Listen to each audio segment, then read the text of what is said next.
Hoje nós temos ouvido muito a palavra ressignificar, dar um significado novo àquilo que te aconteceu. Alguns chegam a dizer que nosso ministério está diretamente condicionado às nossas dores. Na maioria das vezes é na dor. Eu tenho um ministério de família e foi a minha maior dor não ter um pai, não ter uma mãe.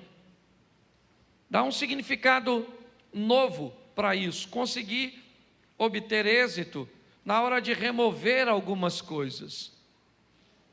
Mas a história que veio à minha mente foi a história da arca, da aliança.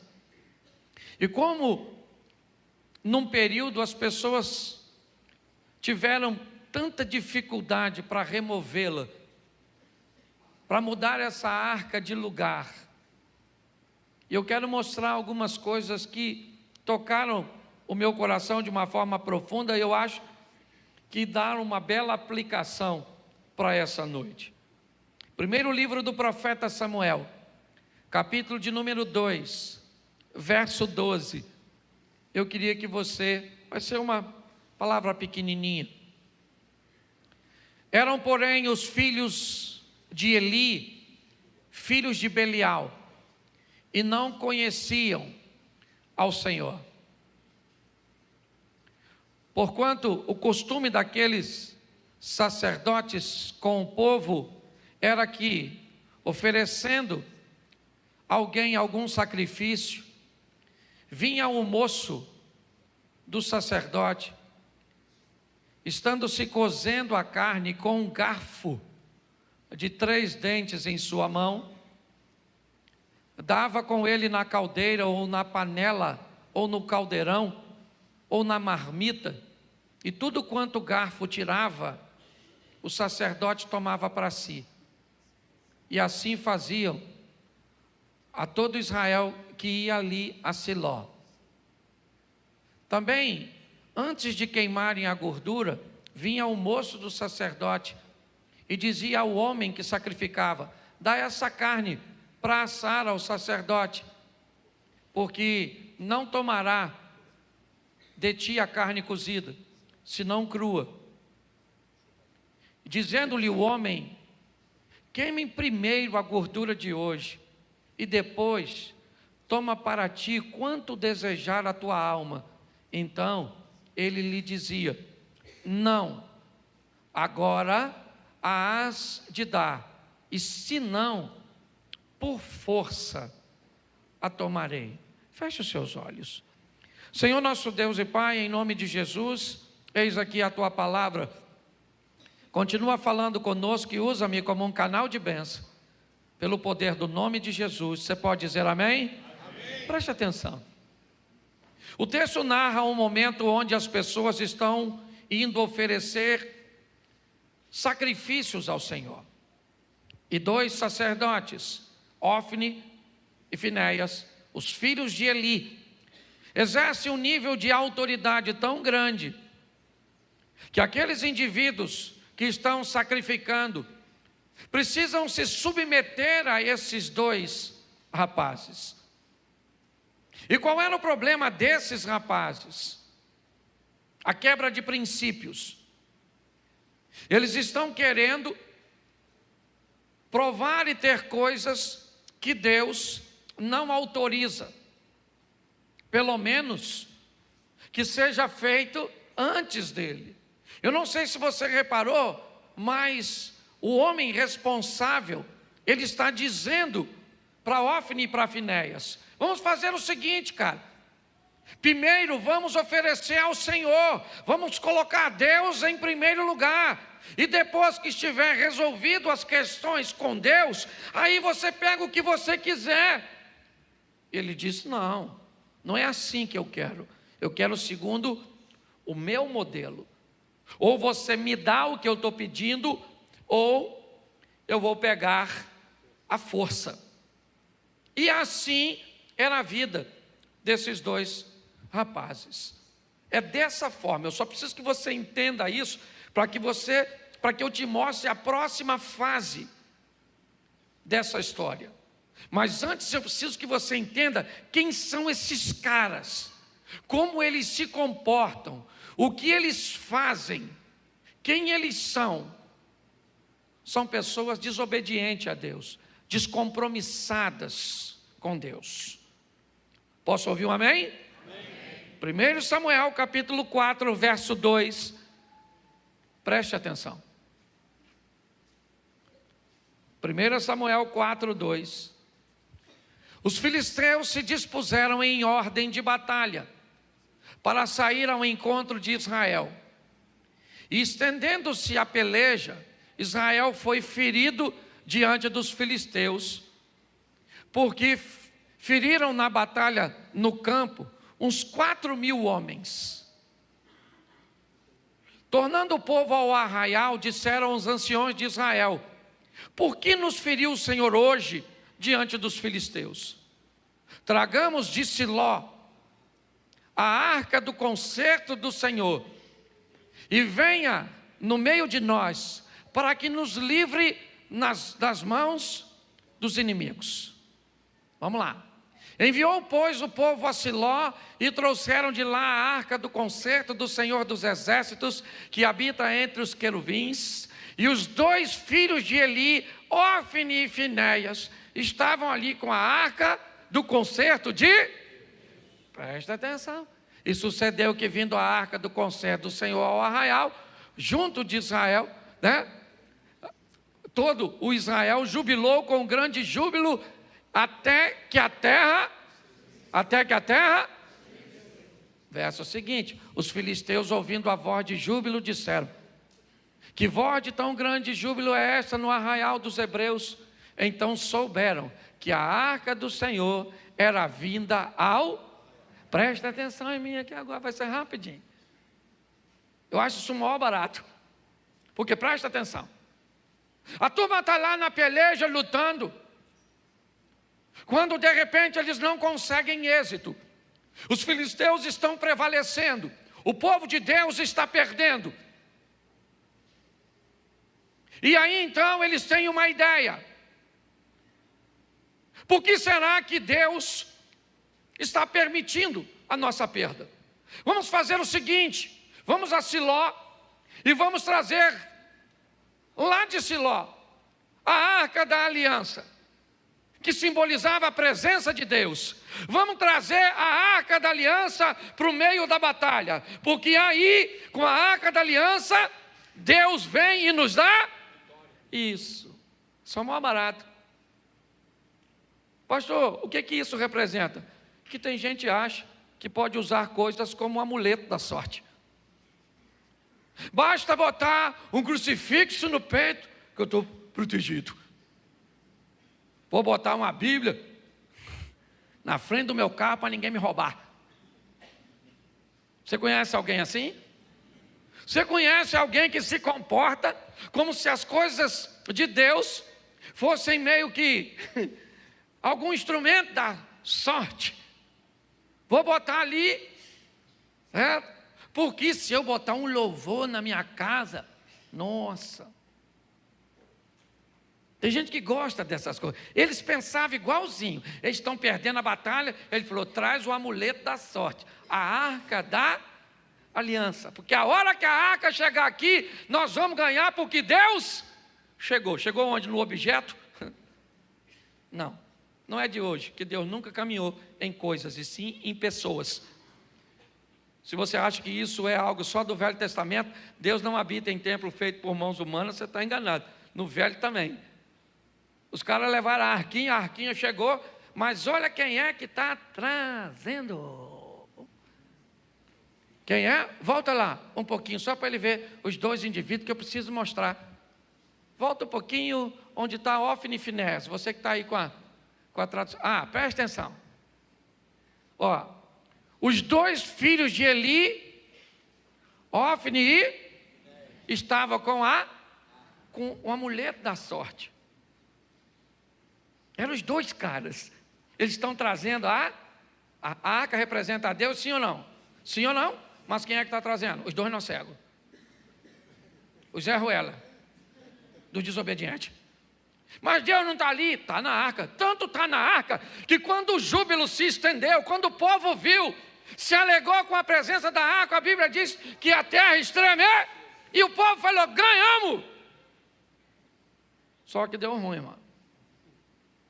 O negócio não deu para ganhar, não. Volta aí.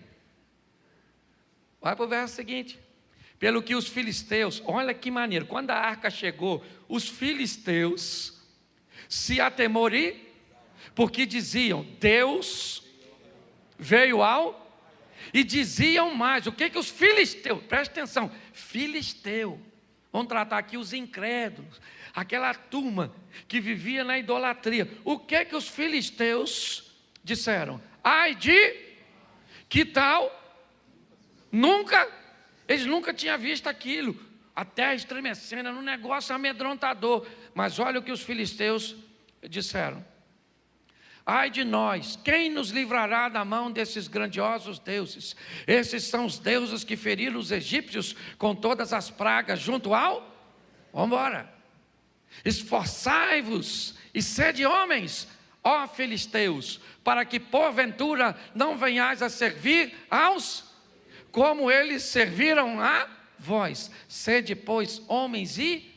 Essa frase indica que os caras estão dizendo, aí rapaziada, nós estamos lascados mesmo, e pelo menos nós vamos morrer lutando, porque o Deus deles é o Todo-Poderoso, que deu vitória a eles sobre os egípcios, e nós, isso aqui é praticamente uma sentença de morte, vamos morrer, mas vamos morrer lutando. Eu acho isso tão interessante, ver o incrédulo acreditando mais em Deus que alguns crentes. Os caras estão dizendo, nós vamos morrer, mas nós vamos morrer lutando, porque o Deus desses caras o Deus desses caras é bom. E vamos embora para frente, vamos morrer. E eles vão lutar para morrer, eu gosto disso, ó. Então pelejaram os filisteus, e Israel foi, os caras não perderam. Os caras ganharam, e fugiram, cada um para a sua... E foi tão grande o estrago que caíram de Israel 30.000 homens de pé. Verso seguinte, eu leio bastante aqui porque o pessoal quase não lê em casa. E foi tomada a arca e os 2 filhos morreu, o Ofni e o Finéias. Morreram. Isso é legal. O pastor está falando que os caras morreram. E é legal? Não, eu estou dizendo que a postura deles precisa morrer. A postura de nós quando não temos compromisso de Deus. Achamos que Deus não está em primeiro lugar. Que as coisas de Deus não devem ser examinadas com carinho, com respeito, com exatidão.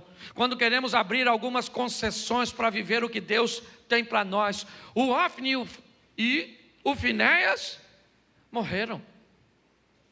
E aí o pessoal volta para avisar, que eu não posso ler tudo também, só ler o restante de casa. Voltaram para falar do Eli, o pai dos 2. E falou, seus filhos morreram. E roubaram a arca. O amuleto foi embora. Aí o Eli virou para trás assim, quebrou o pescoço. Morreu também. Terceiro morrendo. Note que até o presente momento não morreu nenhuma mulher. Agora que vai morrer, a mulher do Finéias, que está grávida, entra em trabalho de parto, morre. Note que é 3-1. 3 homens morrendo para uma mulher. Estatística continua até hoje. Eu fui esse dia num trabalho de terceira idade, tinha 40 viúvas e 3 viúvos. Eu voltei para casa doido, falando, aqui em casa você morre primeiro. Olhe para mim, presta atenção aqui. Dá uma olhadinha nessa história. Por quê? Porque a arca da aliança foi tomada. E agora ela está de posse dos filisteus. Os filisteus falando, se a gente já estava ganhando sem a arca, imagine com a arca. E leva a arca. Sabe o que eu acho engraçado? É que eles não tinham nenhuma noção de como deveriam carregar a arca. Provavelmente todo mundo encostava. Todo mundo tinha curiosidade. E nada aconteceu. Note que quando alguém que sabe o que deve fazer e não faz, o problema é muito mais grave do que alguém que sabe o que deve fazer. Ou aquele que não sabe, recebe uma recompensa muito mais branda. Os filisteus estão levando a arca, é verdade. Estão removendo a arca para o arraial deles. Aí o texto diz que deu um problema nas hemorroidas. Estou falando sério, depois você lê. A Bíblia é muito engraçada, né? Deu uma crise de hemorroida. Até os bichos estavam com problema de hemorroida. Está escrito, gente, estou brincando não. Por quê? Eu também não sei. Certo? Eu sei que eles estão se lascando com a arca da aliança. E ao invés de dar sorte, está dando azar. Mas por quê, pastor? Porque com Deus não se lida assim. Não é uma peça, não é uma Bíblia, não é uma coisa, é um coração. Deus não rejeita um coração contrito e quebrando isso. Os filisteus ficam doidos, manda a arca para ali, manda para lá, manda para cá. Onde a tal da arca vai, a arca dá problema. Aí o texto diz, quero mostrar para você. E eu fiquei maravilhado olhando isso hoje. Deixa eu pegar aqui um texto. 1 Samuel capítulo 7, verso 2. E sucedeu que desde aquele dia a arca ficou em Kiriat Jearim. E tantos dias se passaram que chegaram a 20 anos. E lamentava toda a casa de Israel após isso. A arca está lá. Quem está tomando conta da arca agora é Abinadab. E seus filhos Uzá e Aiô.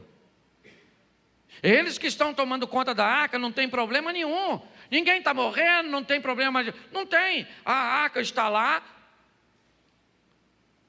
E não há nenhuma problemática.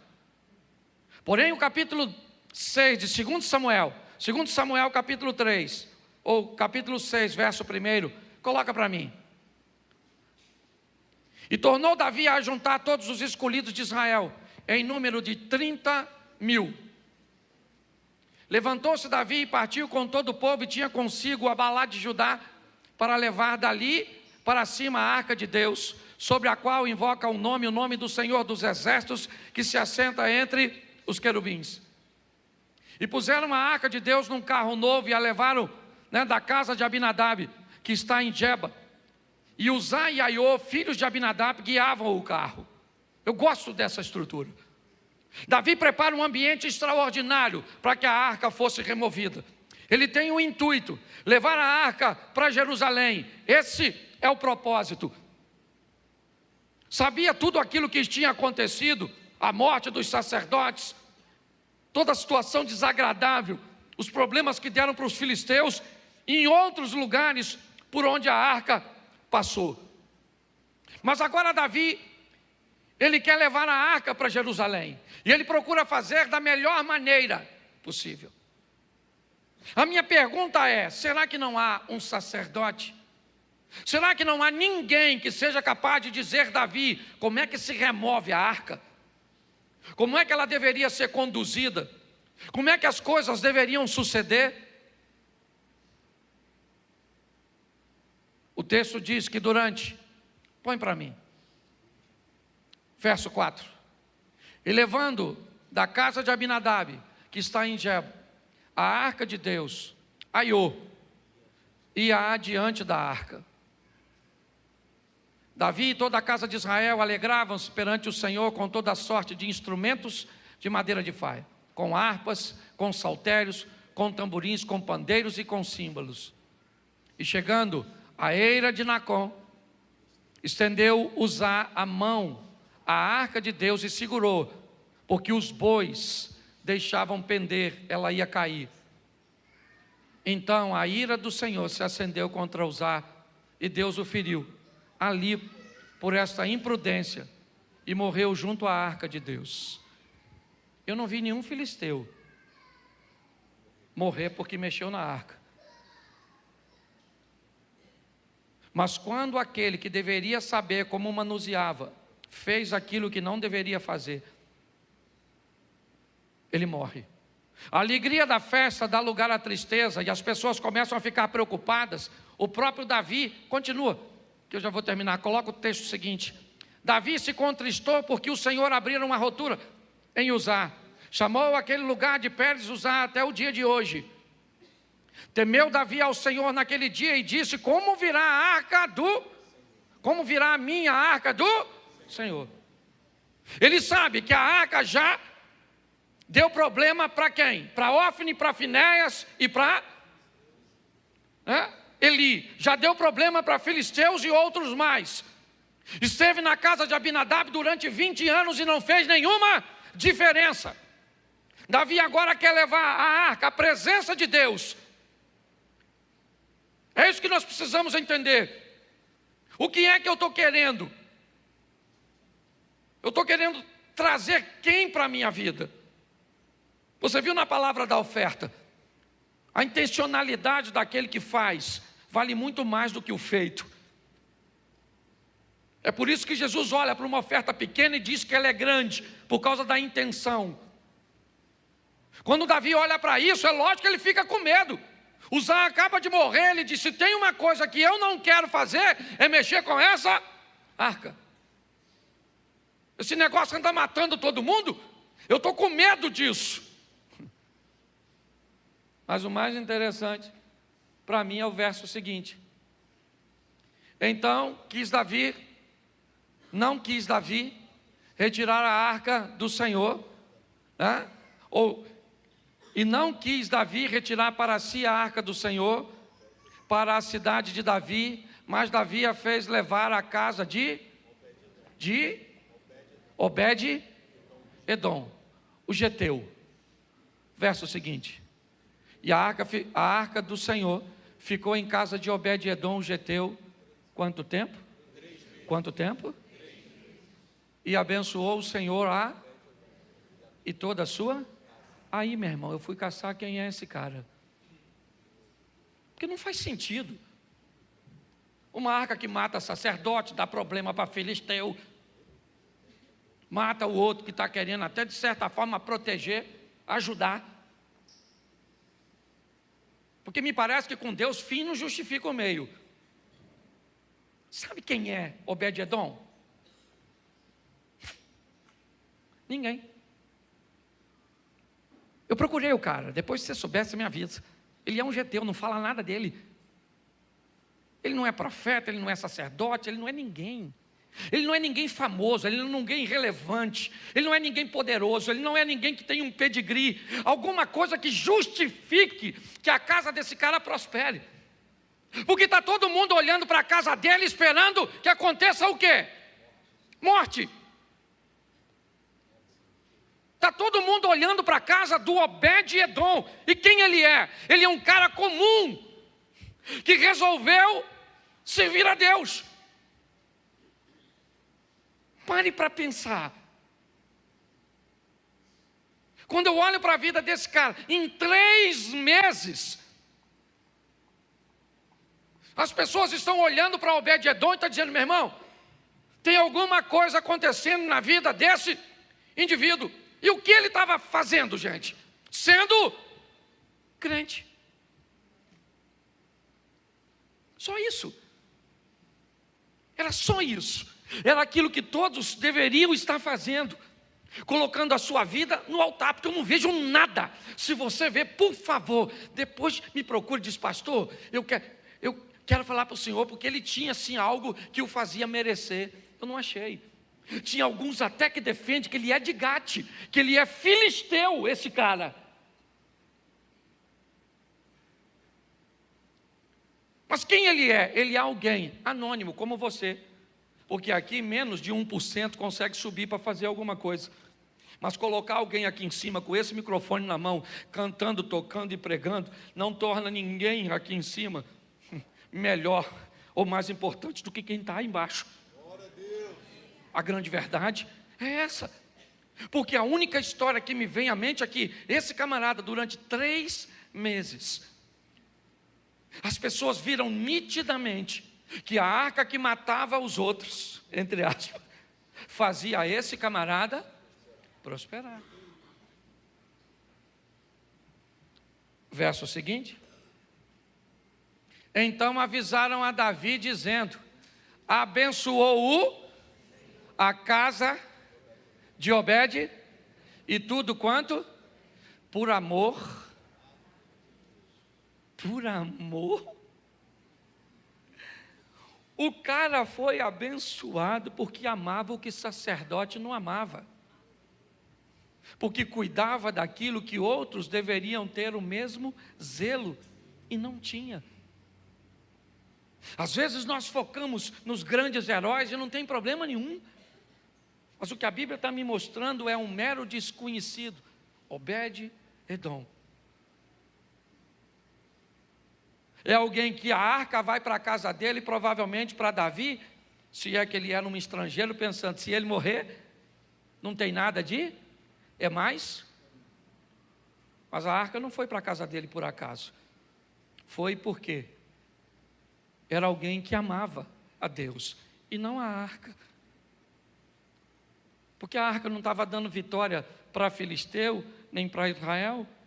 O que a Bíblia me parece estar dizendo a mim e a você, é que agora esse cara que tinha tudo para estar morto, porque os outros estiveram, e eram sacerdotes, eles morreram, e ele, está todo mundo de olho nele, esperando para ver o que vai acontecer, porque está todo mundo de olho na nossa vida. Nós estamos envoltos numa grande nuvem de testemunho, todo mundo de olho em nós, torcendo para o nosso ministério despencar, para as coisas acontecerem contrário. Está todo mundo olhando, e todo mundo que olha para ele, começa a dizer o seguinte: Deus está abençoando a casa desse cara, e tudo que ele tem, e isso tem um motivo, esse cara ama a Deus. Esse camarada tem o seu coração, e olha para essa questão, foi pois Davi, e trouxe a arca de Deus para cima, da casa de Obed-Edom, a cidade de Davi, com, verso seguinte, e sucedeu que quando os que levaram a arca do Senhor, tinham dado 6 passos, sacrificava ele, os bois e carneiros. Preste atenção, da primeira vez, quem é que carregava a arca? Os bois. Agora, o que acontecia com os bois? Eram sacrificados enquanto a arca era conduzida, carregada por homens. Muitas vezes, nós vemos essa história bem próxima de nós. Somos muito místicos. Eu fui para Israel, eu vi gente querendo trazer a água do Jordão. Tem gente que queria saber onde Jesus pisou. Pastor, será que ele pisou aqui? Porque ele acreditava que se pisar onde Jesus pisou, a vida muda. Nós somos muito místicos. Um cara simples, como Obed-Edom, talvez descartável na visão de alguns, foi aquele que mostrou para todos o que faz o mover de Deus. O que eles queriam contra os filisteus, Obed-Edom viveu. O que eles queriam era a aprovação de Deus, mas eles ofereciam sacrifício. Eu não vi Obed-Edom oferecer nenhum. A única coisa que eu vi ele fazer foi amar a Deus, porque Deus encontrou nele, no coração desse cara, o amor. Pare de achar que você não tem importância. Pare de achar que você não é expressivo. Você quer viver com Deus coisas extraordinárias? O ame.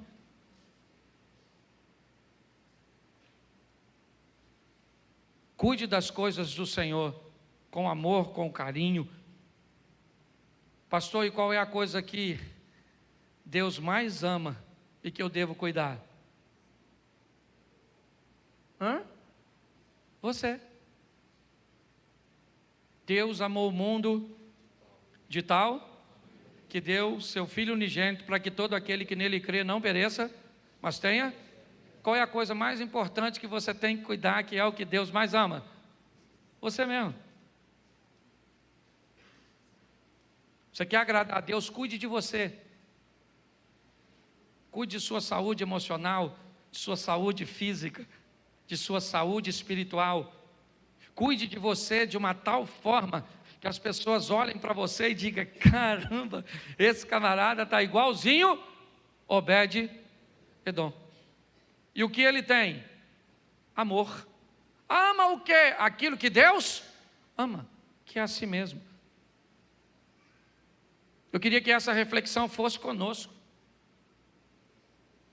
para que nós possamos entender que pessoas simples podem viver coisas extraordinárias, não porque colocam a Bíblia na frente do seu carro, não porque colocam uma estátua dentro da sua casa, não porque colocam um crucifixo, não porque colocam um rádio sintonizado, cantando um louvor, não,